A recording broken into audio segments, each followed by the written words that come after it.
Welcome back, Ronin Renegades. I'm Lupine Fiasco, this is Daily FaB Gameplay, and today I have a Dorinthea game for you. For anyone who's new to the channel, welcome to the Resistance. What we do here is review replays of games that I played on the Talishar client days or weeks ago, after enough time has passed that I lose my bias and can more objectively judge the quality of my play. I will talk through turn cycles and give my thoughts on the line I would take now, then compare that to the line I took then at the time of recording. We either learn from my mistakes or reinforce good play patterns with the overall goal of tightening and optimizing our gameplay in the future to take down paper events like the ongoing Road to Nationals and, most importantly, walk away with that shiny, shiny cardboard. If you would like to check out the list I'm playing here or try it for yourself on Talishar, there is a FaB deck link in the video description below. While you're down there, if you have not already done so, please consider a YouTube subscription. A YouTube subscription is the best free way to support me and to make sure that you see daily FaB gameplay in your video feed 5 days a week. If you'd like to go above and beyond, then the best paid way to support me is through Patreon, and a Patreon link is also in the video description. A Patreon subscription will get you access to the DFG Discord at higher tier levels. Your name will appear in every DFG video, you'll get bonus DFG content every week, and there are even more great benefits to come. Daily FaB gameplay will always be free 5 days a week, so for those who can afford to patronize me, I truly appreciate it. Let's talk about our sideboard and about our game plan for Dorinthea. I'm putting in games with green FaB this week and wanted to give you some OG FaB content while those games percolate. After all, why did I change to daily FaB gameplay if I'm not going to give you a variety of heroes? Norix is a local player in my area who has been enjoying Dorinthea quite a bit since the release of Heavy Hitters, and he was kind enough to give me some reps in the matchup. FaB players have had a contentious relationship with Dorinthea for years, and oftentimes winning or losing came down to the turn 0 die roll. Dorinthea wins if she can keep counters on the Dawnblade, and FaB wins if she can't. What I wanted to test in this game is FaB better positioned by racing or by playing defense? My previous game plan focused on getting a Sink Below into Arsenal and looking to block out either on a glistening Steelblade Supremacy turn or when the Dawnblade had at least 2 counters. However, the addition of a few key cards in Heavy Hitters has me worried that plan is no longer viable. Grains of Bloodspill, Commanding Performance, and Blade Flurry all play very well together to give Dory a combination of big hands and high damage. Grains lets Dory bank resources for future attack reactions. Commanding Performance Effectively prevents large blocks in a turn, and Blade Flurry is a free reaction that doesn't rely on reprise. Altogether, I don't see how FaB can play mid-range as effectively as he could before Heavy Hitters, and wanted to see what would happen if we put that idea aside and raced. The one change I would make to this sideboard would be to play Furnace instead of Tunic. Tunic is potentially more valuable on offense than Furnace, but only on very specific turns, and certain draws can mitigate the disadvantage of not having a free resource. Furnace, meanwhile, is always worth 2 more points than Tunic without doing anything. I also like having the option to reset a Dawnblade if my hand is geared towards that, and Tunic plays very poorly on defense. Let's ready up and see if we can let Dorinthea croak her final act. We have lost the die roll and we will be going first. This hand is a little unfortunate. It doesn't really play well for doing anything. If E-Strike was a Draconic starter, something like a red brand with Cinderclaw, what I would love to do with this hand is attack for 3, Blaze Headlong, pitch my blue and attack with Emberblade, pick up and play the Phoenix Flame, then get a Tenacity in at the end of the turn. We're expecting Dory to do a lot of blocking with her opening hand, and if she's going to put at least 3 cards in front of our attacks while potentially leaking damage from Blaze Headlong and the Phoenix Flame, Tenacity is coming in for 6. So we would very likely leak at least 5 damage on turn 0. But because Enlightened Strike takes a card from our hand if we want to give it go again, it severely limits our options. So we have a couple of lines available to us. The first would be to just pass the turn, arsenal this tenacity, and send it back to Dorinthea. The second is to do some filtering. It is possible that we draw into 3 good cards if we arsenal our tenacity and don't have this blue brand with Cinderclaw or Enlighten Strike. So what I could think about doing here is E-striking for 7 and just passing the turn. We give Dory the chance to filter her hand a bit.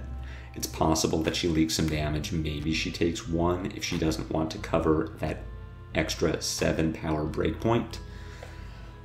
But I think what I want to do with this hand is just arsenal the tenacity. At the bare minimum, what we get to do with this hand, any card off the top of our deck, lets us bottom to E-strike for 5 go again, Blaze Headlong is 4 go again, the Ember Blade is 3 go again, Phoenix Flame is 1, and depending on how Dory blocks that, we could throw in a Shuko buffed tenacity at the end of the turn. We also give Dory 0 opportunity to filter her hand. So I think that is the best line of play. Now playing E-strike here just to filter, I think is totally fine, totally defensible. But just arsenal passing is slightly more value.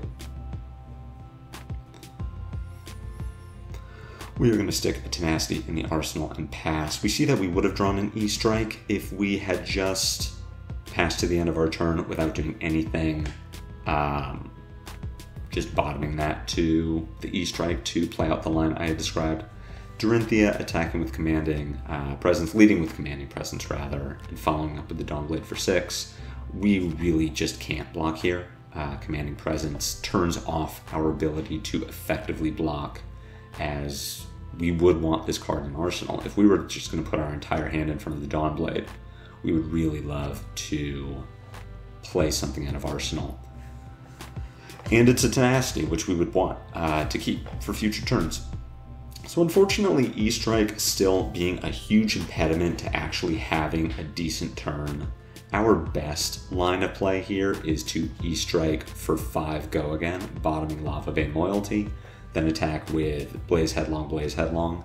It is a 4-card 13, above rate technically, but not exactly for 5. 5 we would want to get more out of 4 cards in hand, but without a blue to pitch to the Ember Blade or a card with natural go again to get us started, we're either looking at playing out 4 cards for 13 damage or breaking our snaps to give the first Blaze Headlong go again, which I really don't want to do.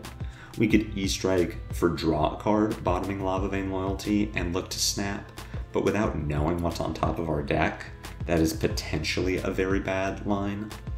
So we'll just go for 13. It's underwhelming. I don't love that we're having to do this. Had we just passed on turn 1, this turn would be 5 go again, 4 go again, 3 go again, 1 go again, potentially tenacity at the end of that. So a much better turn cycle without potentially a much worse turn from Dorinthea as well, depending on how she could or couldn't filter her hand. So we are a little punished for not just passing on turn 1. And that is a good takeaway for us going into the future, is more often than not, if the hand is workable, it's better to just pass. As much as this hand looks pretty good, looking at a potential pitch Warmonger's Diplomacy for mounting anger, hope to get the hit, which would banish our Rising Resentment. Rising Resentment would hit and banish mounting anger. We could throw an Ember Blade in here, then a Phoenix Flame, then a Tenacity, or maybe break Pouncing Links. This is the Steelblade Supremacy, Glistening Steelblade turn that we cannot let Dorinthea just get. Our hand blocks for 9. That is as much as Dorinthea could have available with 1 resource floating and 1 card in hand. Her best line of play is Singing Steelblade, find Iron Song Response. That is the 4 that gets it up to 9, which is exactly what we're blocking for. So we are going to put our entire hand in front of the Dawn Blade. Now, if this is Twinning Blade in Dorinthea's hand, we get blown out, but we can't play around that. Twinning Blade is very often the best card that Dorinthea could have if we take an aggressive blocking line like this, but we can't play around it. There's no world where we can afford to put Dorinthea on Twinning Blade, because if we're wrong, if we block Dawn Blade for 5, thinking she has Twinning Blade, we want to block the Twinning Blade, and it is literally any other reaction, that's a huge detriment for us. We gave up 2 cards to take damage. Dorinthea draws her card, and now we still only have 2 cards to block, and they don't perfectly cover the Dawn Blade. Twinning Blade is such a threat that we have to pretend doesn't exist. We're just going to pass the turn. We come back to our turn. We draw fine. We drew a fine hand of cards. We have our Spreading Flames. We can potentially look to throw some damage at Dorinthea. We're not going to block here. This Iron Song Determination is going to make it so we cannot effectively block the Dawn Blade. We get rewarded for that. This Glint the Quicksilver is unnecessary. I think this might have been a misplay, but I don't remember talking to Norix about this at the time. Warrior's Valor would have given the Dawn Blade go again if it hit. The Glint was unnecessary, and Glint can then pitch for Grains and Braveforge Bracers. And if we do somehow have Sink Blow in Arsenal, Sink Blow in hand to cover the 8 points from Dawn Blade, then Glint is either used to try and find a 0-cost reaction to get over the top of blocks, or it just goes into Arsenal. I do think playing Glint there for no value was a mistake, but I don't remember if Norix and I had specifically talked about it.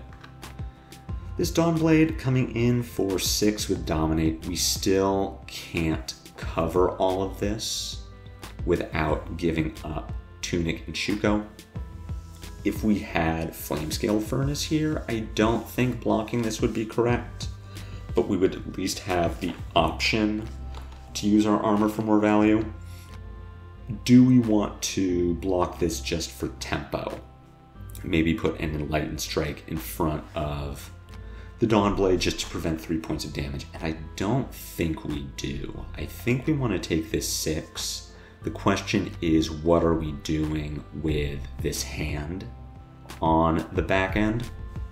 Warmonger's Diplomacy is a card that has gone way down, in my opinion, in the Dorinthea matchup because she plays so many reactions. She has Glint the Quicksilver, she has Turn the Tide of Battle, and she has Run Through as reactions that give the Dawn Blade go again. In this case, she also has Refraction Bolters. So playing Diplomacy is going to stop her biggest turns with Glistening Steelblade or Steelblade Supremacy, but it isn't going to stop her from growing the Dawn Blade. And that makes me value it way lower.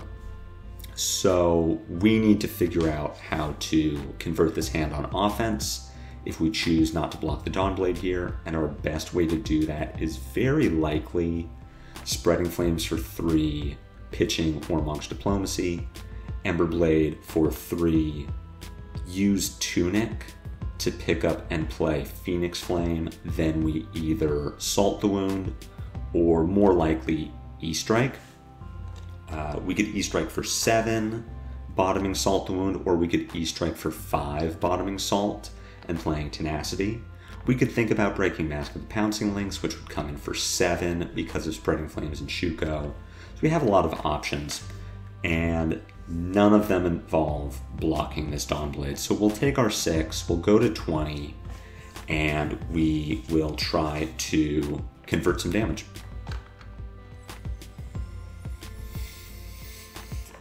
I'm choosing to E-Strike for 5 go again Warmonger's Diplomacy. This is the game that really showed me that Warmonger's Diplomacy has gone way down as a priority in the Dorinthea matchup. If you can seamlessly work it into a turn without sacrificing damage, you definitely should, because it has the potential to stop Dorinthea from doing something. But here, if we're looking at this hand of cards, Spreading Flames, Emberblade, Phoenix Flame, E-Strike +2 is 15 damage. Without any kind of trickery, without thinking about pouncing links, just it does a 4-card 15 using Tunic. Where what we've done here is a 3-card 5 with an intellect penalty because we're holding this Spreading Flames.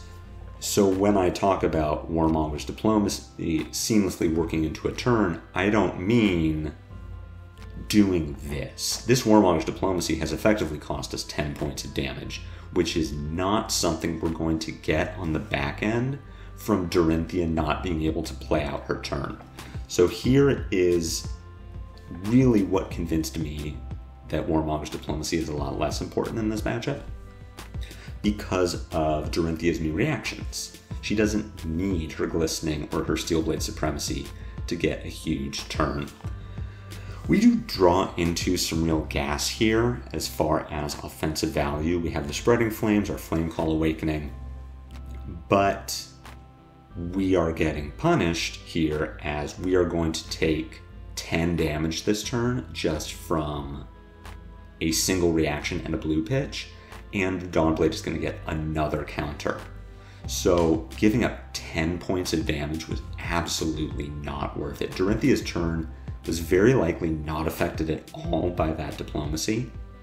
And it isn't that she was playing new cards from Heavy Hitters. Run Through isn't new, but she has so many more options now. Even just using a floating resource to pay for grains without the Go Again reaction is so much better than what she could do before. So really, in your Dorinthea games, do not make the mistake of overvaluing Diplomacy and putting it at the priority level it was pre-Heavy Hitters. Play it if you can, play it if it doesn't affect your damage output, but do not make serious concessions to play Warmonger's Diplomacy.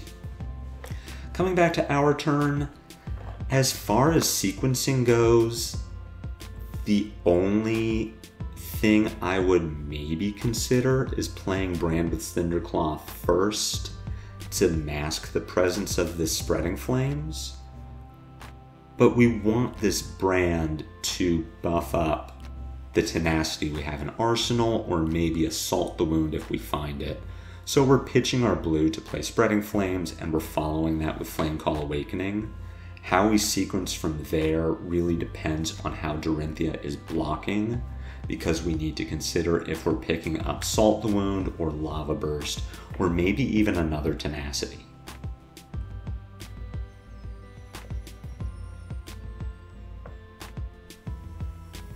From this point, all we want to do is play a Phoenix Flame before we attack with Emberblade. We do have our Tunic that is going to pay for the Emberblade, so here we are getting our Spring Tunic value. I think I would not want to break Pouncing Links here. I'm choosing to do it. I'm going to grab Salt, but ideally I think we can wait a bit on that, see if Dorinthea wants to block out. If we could grab a Tenacity instead of a Salt the Wound, that would be a lot better. We still have our Tenacity, so we are still going to get value from Dorinthea blocking, but with her not knowing that we have the Tenacity, if she thinks that she can get us by punishing us for quote-unquote waiting too long to break our Pouncing Links, I think we punish her even more. There's a small sequencing mistake about to happen. I'm going to lead with Salt and not Tenacity. It should be reversed. We should attack with Tenacity first, then play the Salt the Wound. Dory has shown a real commitment to keeping this 5-card hand, so it's unlikely that she blocks the Tenacity, which means that Salt gets in for 1 extra point of damage. We put Dorinthea to 3. Ultimately, it doesn't matter. We cannot stop this Dawnblade. At this point, we've lost the game.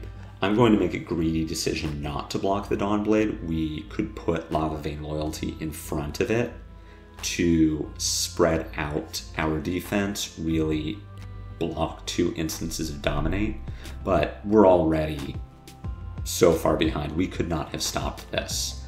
Technically, we would still be alive if we had blocked with Lava Vein Loyalty on the first Dawnblade, then blocked with Spreading Flames on the second Dawnblade. We would still have remaining life total, but our turn consists of 7 damage, which Dory can block with a single card from hand and Grains, then kill us with a 3-card hand and a 6-power Dawnblade. Ultimately, this doesn't matter. And she has the reaction to kill us. So, definitely a close-ish game. Our value per turn was very good and higher than Dorinthea's was. What really lost this for us was the reliance on Warmonger's Diplomacy to be the huge blowout that it has been in previous metas, and it just isn't. If we had pitched it and played out that 15 damage turn cycle, or possibly more, if we wanted to use Tenacity or Pouncing Links, then maybe we don't win the game, but we are certainly in a better outcome than we are here. If Dorinthea has 10 less life than she did, she needs to block with 2 cards at some point in those last 2 turn cycles, and very likely Grains. Then maybe we aren't dead, maybe we can win the game. So, my conclusion from this, as far as my hypothesis of maybe we should be racing Dory, I think is correct. I think having Tunic was a mistake. I think Furnace is a better card to play for pure block value, the pure life total bonus it gives us over Tunic. I think racing Dory is very possible. I think you need to draw well. You cannot do it without Spreading Flames or Art of War. You need one or the other. Norx and I had played a few other games, and the games where we are both doing very fair things are games that FaB loses because Dorinthea's armor and card quality is just higher. Every card in her deck blocks 3. Her armor blocks much more than our armor does. We're breaking our head equipment to find damage, which means we have even less life than it would appear that we have when we start. So racing Dorinthea is probably less consistent than it would have been previously compared to a more mid-range FaB game plan, but Dorinthea's damage output was just nuts, and I don't think that a few more 0-for-4s in the form of Sync Below win us this game. But it's a hard match. It became harder with heavy hitters. This is not a surprise to me. I expected that this would be the case.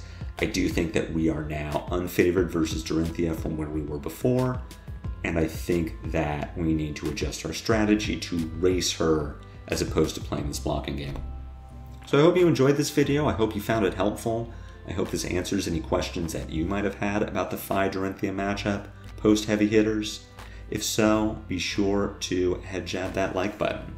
My comments are always open for any questions or feedback. Again, if you have not already subscribed to me, please do so. It helps me out a lot. It's free, but no matter what you do, come back tomorrow for more daily FaB gameplay. And until then, take care.